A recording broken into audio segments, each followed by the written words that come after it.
வணக்கம். இன்றைய தினம் கன்னிராசி நேயர்களுக்கு குரு பெயர்ச்சியினுடைய பலாபலன்களை காண இருக்கின்றோம். இந்த கன்னி ராசிக்கு குரு பகவான் 3ஆம் வீட்டிலே இருந்து இந்த பெயர்ச்சியாகி கன்னிக்கு 4ஆம் வீட்டில் தனுசு வீட்டுக்கு செல்வதால் இந்த தனுசு வீடு குருவுக்கு மூல திரிகோண வீடாகவும் ஆட்சி வீடாகவும் அமையப்பெற்ற ஒரு வீடாக இருக்கின்றது. கன்னியா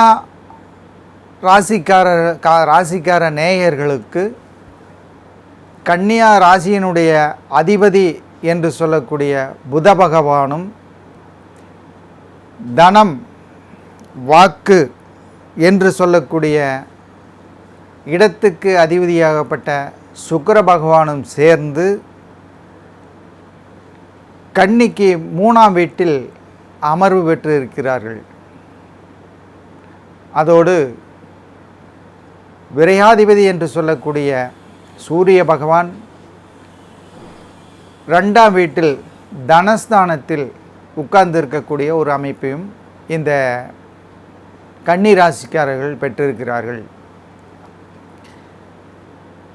அப்போ கன்னி ராசிக்கு 2ஆம் வீட்டில் விரையாதிபதின்னு சொல்லக்கூடிய சூரிய பகவான் அமர்ந்திருக்கக்கூடிய ஒரு காலகட்டம் ஒரு 40-45 வயசு பெற்ற கன்னியாராசி நேயர்களுக்கு கண் நோய் வரக்கூடிய ஒரு அமைப்பை இந்த குரு பெயர்ச்சி கொடுக்கக்கூடிய ஒரு வாய்ப்பாக இருக்கின்றது.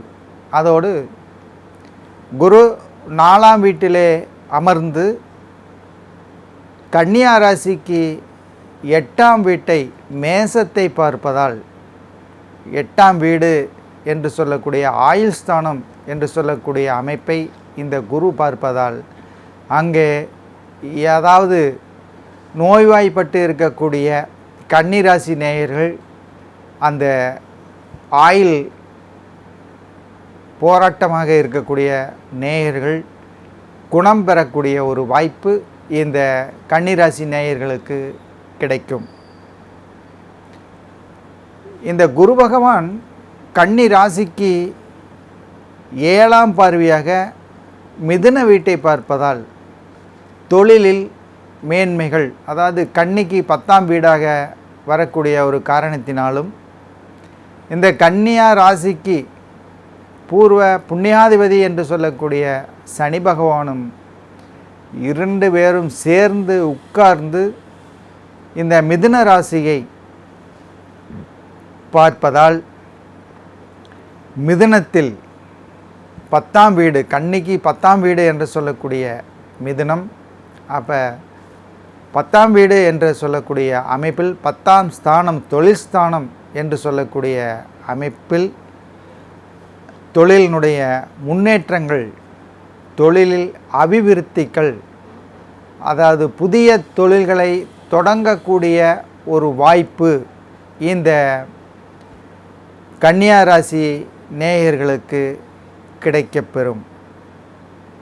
கன்னியா ராசி நேயர்களுக்கு இந்த குரு பகவான் 4ஆம் வீட்டிலே உட்கார்ந்து 9ஆம் பார்வையாக விரயஸ்தானத்தை பார்ப்பதால் அப்போ தொழில் சார்ந்த ஏதாவது தொழில் முன்னேற்றத்துக்கு உண்டான இடங்களையோ அது தொழில் ஃபேக்ட்ரிகளில் இயங்கக்கூடிய இயந்திரங்களை பொருத்தக்கூடிய ஒரு நிலைப்பாடோ ஏதாவது சுப செலவுகள் செய்யக்கூடிய ஒரு அமைப்பினை இந்த கன்னியாராசி நேயர்கள் இந்த குரு பகவானுடைய பெயர்ச்சியின் காரணத்தினால் அவர்கள் பெற்று இந்த குரு பெயர்ச்சியாகப்பட்டது அவர்களுக்கு தொழிலில் ஒரு அபிவிருத்தியை செய்யக்கூடிய ஒரு அமைப்பாக இருக்கும். இந்த 8ஆம் இடத்தினுடைய பலனை பார்க்கின்ற பொழுது 8ஆம் வீடு திடீர் அதிர்ஷ்டங்களையும் நன்மைகளையும் செய்யக்கூடிய ஒரு அமைப்பாக கூட தனகாரன் என்று சொல்லக்கூடிய ஒரு அமைப்பாக இருக்கிறதால் இந்த குரு பகவான் ஏதாவது திடீர் தன வரவுகளை கொடுக்கக்கூடிய ஒரு அமைப்பாக இந்த குரு பகவான் கன்னிராசி நேயர்களுக்கு வழங்குவார் என்பதையும், இந்த புத பகவானாகப்பட்டவர் கன்னிராசிக்கு ராசிக்கு அதிபதியாகப்பட்ட புத பகவான் தனாதிபதியின் என்று சொல்லக்கூடிய சுக்கிர பகவானோடு சேர்ந்து தன்னுடைய வீட்டுக்கு 3ஆம் வீட்டில் குரு பயிற்சியாகக்கூடிய காலங்களில் இருப்பதால், அப்போ இந்த புதன் ராசியை பெற்ற நேயர்கள் தன்னுடைய சுய முயற்சியினால் தனம் வாக்கு என்று சொல்லக்கூடிய அமைப்பினை பெறக்கூடிய ஒரு அமைப்பை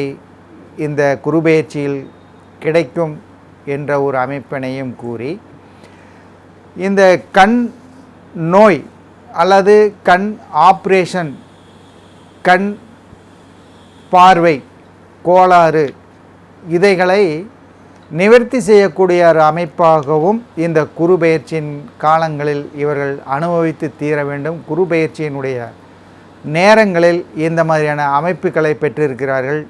அதுவும் அவர்கள் இந்த கன்னியாராசி நேயர்கள் அனுபவித்து தீர்க்க வேண்டும் என்ற ஒரு அமைப்பையும் கூறி, கன்னிராசி குரு பயிற்சியினுடைய பலாபலன்களை நிறைவு செய்கிறோம். நன்றி, வணக்கம்.